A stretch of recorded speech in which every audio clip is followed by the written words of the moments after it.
Jack, I first want to express my condolences about your sister who died some time ago and wrote an extraordinary piece that she just sent to me. I don't know what I did to deserve that. And I don't think we changed 5 words in the whole thing. It was extraordinary. You must miss her enormously. I do. Tatiana was my best friend. We could finish each other's sentences, and I miss her every day. That piece was extraordinary, and it was classic Tatiana, who wrote it, didn't think it was good, and then sent it in, and it didn't need any edits. And I think, I remember reading that it was one of the top read stories on the New Yorker page. It was. And, she was such an admirer and longtime reader of the New Yorker, and I know her dream was to be published in that publication. And so I think it was fitting that only she could make such an impact with her writing. She was a beautiful writer. Why did you decide to run into the teeth of such grief? Well, I wasn't planning on running for office now. I wasn't plotting and waiting in the wings for a seat to run for. It's an unlikely path that led me here, and it kind of started at the end of 2023. I went to law school, business school. I graduated, took the bar, and I finished all that, and I thought I was going to be an environmental lawyer. And I was excited because that's what I studied and that was what I cared about. But at the same time, I still am and always will be, irrespective of the decision to run for a second term. I'm a huge Joe Biden fan, and I knew the truth, which was that he had accomplished so much in the first years of his term. I mean, biggest investment in energy and infrastructure in decades, ended our longest war, ended the pandemic. And nobody knew about this at the time. And if you think back, it was a different world. Like RFK Jr. was a Democrat running for president, and a Trump victory did not seem like an inevitability. And so I decided to go work on the Biden campaign at that time. And long story short, they hired me to help with youth voter engagement, but we didn't really see eye to eye on video stuff. So I left the campaign. Well, tell me about that. What did you want to do and what did they want you to do? I wanted to go hard after RFK Jr. And at the time, there was a lot of risk aversion there. So I quit because I couldn't live with myself if I didn't speak out in the way I wanted to. And I got a lot of heat for that, but I knew I had to do it my way. So I spent about a month writing over draft over what kind of statement I wanted to release about RFK Jr. And one day I just picked up my phone out of my pocket and started talking to it and posted it. He's trading in on Camelot, celebrity, conspiracy theories, and conflict for personal gain and fame. I've listened to him. I know him. I have no idea why anyone thinks he should be president. What I do know is his candidacy is an embarrassment. Let's not be distracted again by somebody's vanity project. And, it went viral in a way that I never imagined. And overnight, I built a fan base that I was as surprised as anyone to have. And about a month later, I got a call from the Biden campaign asking me to come back to make more videos, to speak at the DNC, to be a delegate from New York, and to travel to every swing state across the country, which I wasn't paid to do. And I took upon myself, and I had a lot of success doing it, and I'm really proud of that.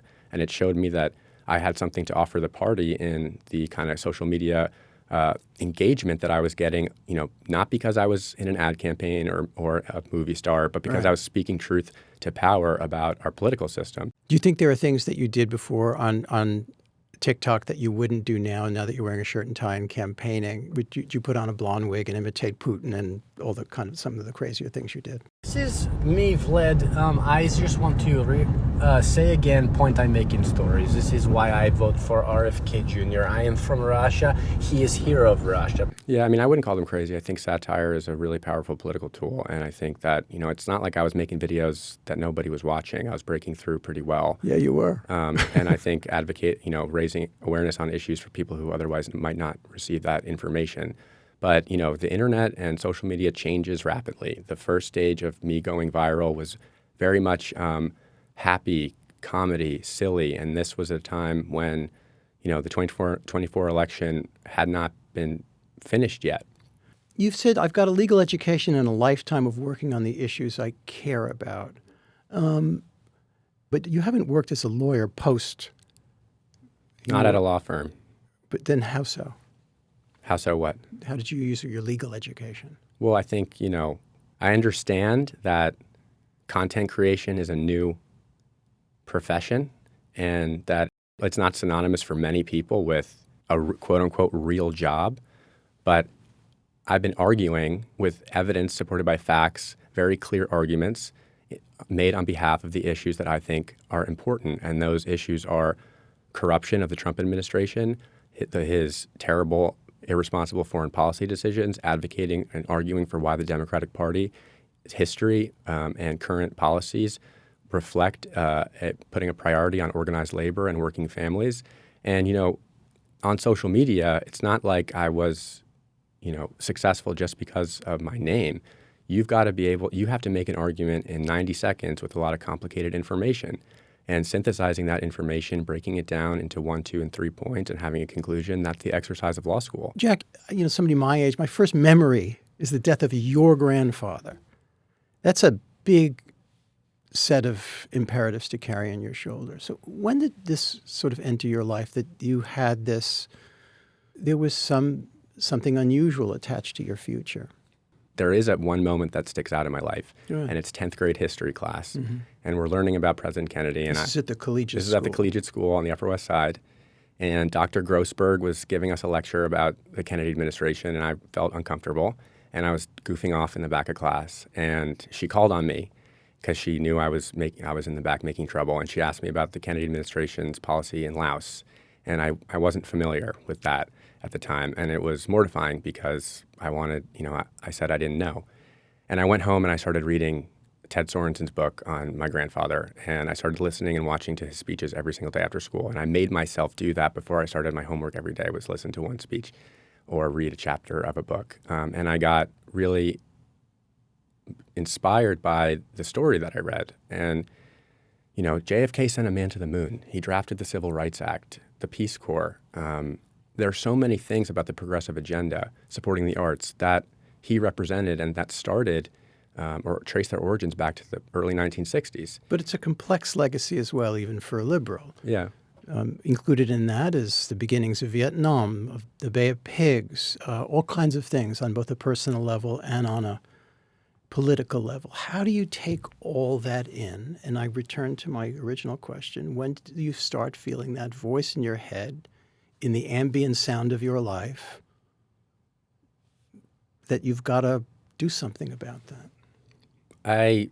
I've loved politics since I can remember, and I feel motivated by the call to answer, answering the call of public service is what President Kennedy represents.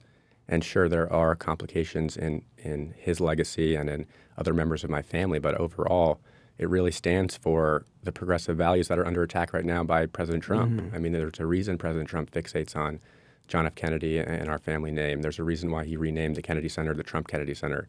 Now, I guess he was your grand uncle and godfather, the late Ted Kennedy, once ran for president, and he faced a correspondent named Roger Mudd. He was asked a very simple question: why are you running for president? And I think it's fair to say that he kicked the can. That's right. at the very Famously, best. yes. Famously.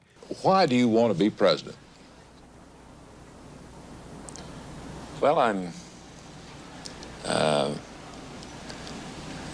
were I to make the announcement and to run, the reasons that I would run is because I have a great belief in this country. Why are you running for Congress? You're in my district.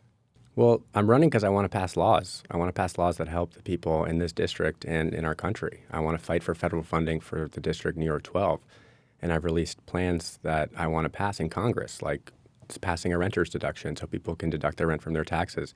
I want to make HIV medication free at the point of care. I want to make the child tax credit paid out monthly, not annually, which during COVID cut child poverty to historic lows. But have you worked on behalf of any of those causes affirmatively and spent time on them? In other words, you have opinions. We all have opinions. What have you done affirmatively that gives confidence to a voter that says, this is a guy who selflessly worked on behalf of some of these things, whether at a lower level of politics or in hard volunteer work where he sweated it out? Yeah, absolutely. Why do you deserve this seat? Well, I think my experience is why people are so excited about our campaign. I graduated with a JD MBA from a top university, and I went and with that education went and was a top surrogate volunteer for the Biden campaign, traveled to every single swing state in this country. You did volunteer campaign work. Well, yeah, but I think it's, much more significantly than that. I was, a top surrogate for the campaign that traveled all over and inspired a new generation of Americans to believe in public service and politics, and overnight built a audience of millions of people just using my own two thumbs on my social media, and single-handedly inspired them to volunteer for and be excited about the party in 2024. And nobody asked me to do that. Nobody showed me the roadmap for it. And I've been working on causes that I care about my entire life. I've been representing a family legacy that is synonymous with the Democratic Party and progressive values. And in 2024... What does that mean? Beyond the sheer presence of that yourself means, in the world. working for and with the John F. Kennedy Library, presenting the Profile and Courage Award. You presented the award. Yeah, and represent, my family in alongside my mother as ambassador to Japan. It's it might not sound like work to some people, and I'm not saying that that's a traditional job, but a lot of work that goes into it. As I said, I was in the middle of explaining, I created a platform to advocate for the party when nobody else had been, and built a huge fan base doing that, and then created a media company with results that anyone comparable in that field would kill for. Mm-hmm. And just because I turned down millions of dollars in brand deals and book deals because I wanted not to be bought and paid for, I don't think means that that's not a job. So I think that my experience is exactly what the Democratic Party needs right now from candidates. In your previous interviews, you've said that money in politics is a very important issue to you. I think it's the single most important issue facing our country and our party. And I think the people do care a lot about this issue, and they don't even care about it enough. Citizens United has fundamentally changed our country. Mm-hmm. Super PACs are a huge part of the reason why our government does not function, why we can't get legislation passed. How is your candidacy funded? You decided not to take PAC money. Yeah, on the first day of the campaign, I made a pledge. No super PAC money. I will disavow any super PAC support. No corporate PAC money. No money from big tech or AI. No special interest group money. And I said that at a time when I did not realize my two main opponents, Alex Borres and Michael Lasher, would accept tens of millions of dollars in super PAC money. Tens of millions of dollars from billionaires. But they're not, okay, I understand that objection, but they would turn around and say, but I'm not connected like our opponent. I don't have Bette Midler, Lorne Michaels, Paul Simon donating to my campaign. I don't have a personal fortune that I can draw on. Well, first of all, each of them are millionaires, so that is irrelevant. Second of all, we need to explain this to people so they understand. There are two types of ways money gets into politics, the hard side and the soft side. Sure. I've accepted contributions on the hard side. That means, if you or anybody, Lorne Michaels, whoever you just referenced, contributes to our campaign, that's a hard money side contribution that is limited at $3,500 for a primary, and it has to be disclosed. That is fundamentally different from a super PAC, which can raise and spend unlimited amounts of money, and it's often not disclosed. That is how you get campaigns that can raise tens of millions of dollars. We have outraised our opponents on the hard side, the campaign side. And people don't understand that even though we've outraised them and we've raised $3 million, which is in the upper echelon for any congressional campaign, sure, that leaves us with a budget for paid media for the entire campaign that is less than what they regularly spend, my opponents, in a single day. And it's very important also to remember that Alex Borres is backed by a guy named Chris Larson. Chris Larson has a company called Ripple. Ripple has a super PAC that is actively funding Trump MAGA candidates around the country, 5 of whom just won their primaries. And Michael Lasher's a super PAC is funded by a billionaire who just spent tens of millions of dollars against... Who is that? Michael Bloomberg, against Mayor Mamdani, trying to defeat the Democratic nominee for mayor in the last election. But Michael Bloomberg has also supported plenty of Democrats in terms of funding. True, but I don't think that it doesn't really make a difference for me if you've supported some Democrats if you're also actively supporting Republicans around the country. Jack, you were ahead in the race by 5 points? Or like 8 or 10. And now you're behind. According to some polls. That was a precipitous dip. And what seemed to happen is there was a piece in the New York Times that, among other things, described your campaign with a lot of reporting, describing disorganization. After that article was published, I think your polls took a big hit. Yep. How do you respond to that Times piece? There was one thing that is accurate in that article, and that's that we're different from the other campaigns, and that's by design. Most people don't know how campaigns are structured. A typical campaign has a campaign manager and then probably 10 different consulting firms, a compliance firm, a mail firm, a TV firm, a digital firm, And that's the kind of structure that I started with in the outset that I quickly realized was not for me. The people quoted in that article, all of those stories and anecdotes date back to end of November, early December, when I hired several consulting firms that I quickly realized did not have much to offer me. And I quickly decided to part ways and build a campaign structure that worked for me. And look, that piece, printed on the front page of the New York Times with a lot of anonymous sources, no accusations of any wrongdoing. I'm not here to complain about my press coverage, but I wish the media would cover my opponents with half the level of scrutiny that our campaign has gotten. The idea that I slept through my launch day is demonstrably false, and anonymous sources and disgruntled employees describing a campaign as erratic and chaotic, well, not many people can keep up with the pace that we set. Any one congressperson, if they get one initiative to the top of the heap, even, not just in one term, but in 5 terms, is lucky unless they're Nancy Pelosi or something like that, but certainly a freshman. What would be the absolute top priority that you would be absolutely focused on?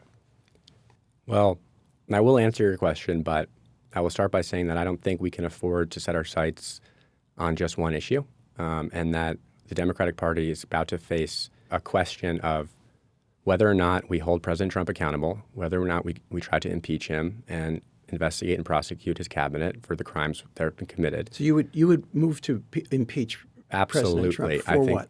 For bribery. He's made $4 billion so far this year, him and his family. He has signed contracts and made deals with foreign countries, after which his companies, his son's companies, have received preferable treatment, equity stake in large companies from those exact foreign governments. He has a cryptocurrency in his own name that he has sold using the power of the presidency.